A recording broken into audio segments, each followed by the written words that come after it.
Hello, Marcus Lim here to talk about The Resistance, Volume 1, which collects a 6-issue series by Joe Michael Straczynski with Mike Deodato Jr. Right, so JMS, as many like to call him, JMS is actually what drew me to this book when I saw it, and I said, oh yeah, just have to give it a try, right? Since I actually missed out on the individual 6 issues, so I figured out this is a good time to pick this up, all 6 issues in one volume. So this book is actually the first book under the Upshot imprint from the company AWA.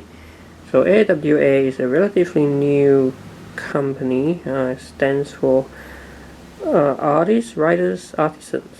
Okay, and it's one of the co-founders is actually Axel Alonso, so former Marvel editor-in-chief, and he was the one who actually got in touch with JMS to, to start this what he calls the shared universe, which is under the Upshot imprint. And so this is the book that kicks off that shared universe, which means that you could potentially see other writers and artists, participating in that shared universe. So it's pretty exciting, okay?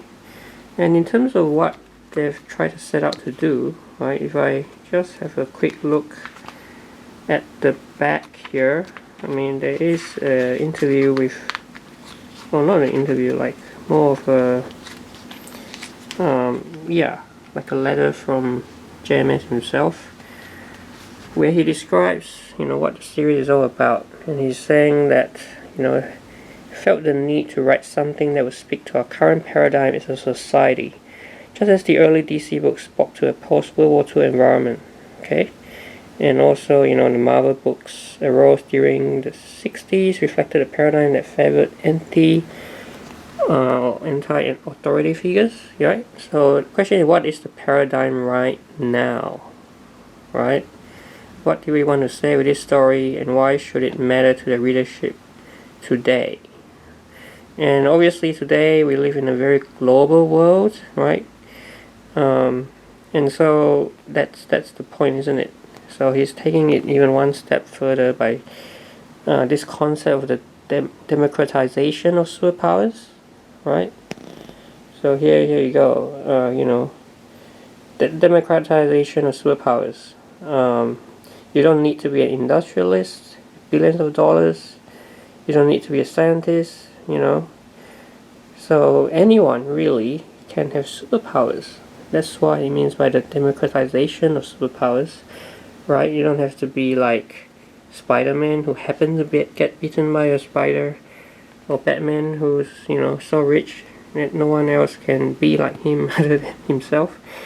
That sense of everyone can have superpowers. So global, and what actually triggers it? Well, here you go. A worldwide pandemic leaves hundreds of millions dead. And then shortly after, millions suddenly manifest with human powers. So the catalyst is actually a virus, right? Now if you think, hey, that's actually very, very relevant to 2020, COVID and everything, well, that's right, but this story was actually conceived and written way before COVID hit. So it's not like they decided to specifically use a current situation in a story, which would be a bit distasteful. But this is an example of where pop culture can sometimes have that rare coincidence that mirrors current world events, world crisis, so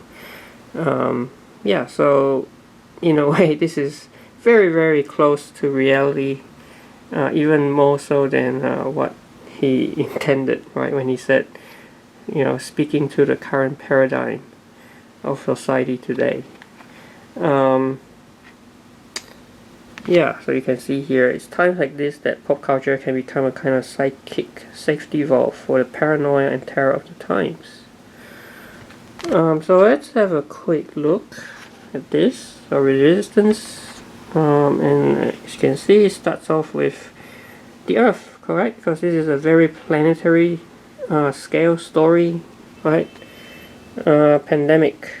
Yeah, so that's appropriately starting with the Earth. And yeah, we see, you know, how the world reacts to the virus, right? So you got Beijing, you have, you know, yeah, world governments trying to work out what to do. Yeah, but also you've got times these quiet moments with zooming into you know, specific characters, because you know the intention of this story is, you know, not just global. You know, he obviously is a global story and he can paint on a global canvas, big canvas, but there's also quieter moments where you zoom in on specific characters like this one, to paint in smaller strokes, right? Yeah, so this particular instance is not quite sure why she blows up here, but it will be explained later on in the series. Yeah, here we've got the president-elect, which sort of looks like Ed Harris. And I think the artist Mike Deodato Jr, right? I think he's using a lot of photo references. Right, so here you go. Here we've got the, yeah, you know, we've got, we call the discards, the beautiful, the hidden, the hopeful, the lost. Right, so all these, I guess, it's sort of like an ensemble, right? Which might remind you of, you know, JMS other works like, I guess, Rising Stars, right? Another series about superpowers, you know, an ensemble series. So yeah, here you got some statistics about the virus, right? 400 million people died in the Great Death, as they call it. 5% infected. 5% of the total number of infected actually survived. About 20 million, and of those 20 million, half of them developed superpowers. So about 10 million, right? So it's global. Doesn't matter if you are rich or poor, which spectrum of society you're in. Virus, you know, attacks everybody, and so, you know, all these people with superpowers come from everywhere. Yeah, so this third issue, right, it kind of zooms in on one specific character, which is interesting because it kind of shows you, you know, on a more personal level, you know, how an individual might use his powers, whether for individual gain, right, or more selflessly for the good of others. So those are very interesting philosophical questions. Right, so let's move on. This is like 4, right? Issue 4. And here's a very interesting question. Because the virus suddenly stopped, and that's when the survivors started getting powers. So here's the question. If you can shut it off, then it is a machine. If it's a machine, it requires design. Design implies intent. Intent implies purpose. So what's the purpose of the virus? That's one of the ongoing questions as well that the series is asking. Okay. So yeah, so you can see, I should also mention the artwork, right? The artwork is, yeah, as you know, as you expect from Deodato Jr.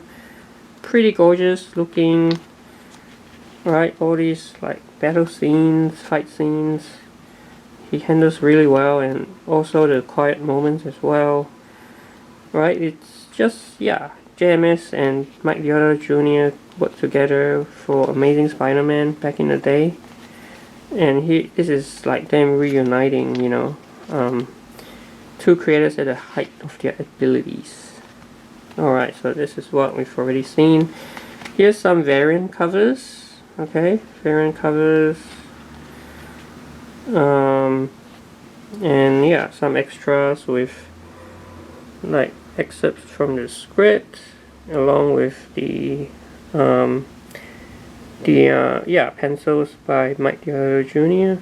Okay, always nice to have these behind the scenes stuff. Okay, and yeah, that's it. So it says Volume 2 coming in 2021, which is exciting. And yeah, that's it. So Creator Babylon 5, as you know, JMS, returning to comics. Yeah, so you know, he's had like a 4-year sabbatical. Took some time off from comics, now he's back. And yeah, it's quite exciting, right? It's like a entirely new sandbox for other creators to be able to play in as well. You know, a universe that I mean, the intention is that it speaks to the current paradigm of the global society that we are in. Okay, so yeah, I'm eager to see how people would react to this. Whether you bring in new generation of readers.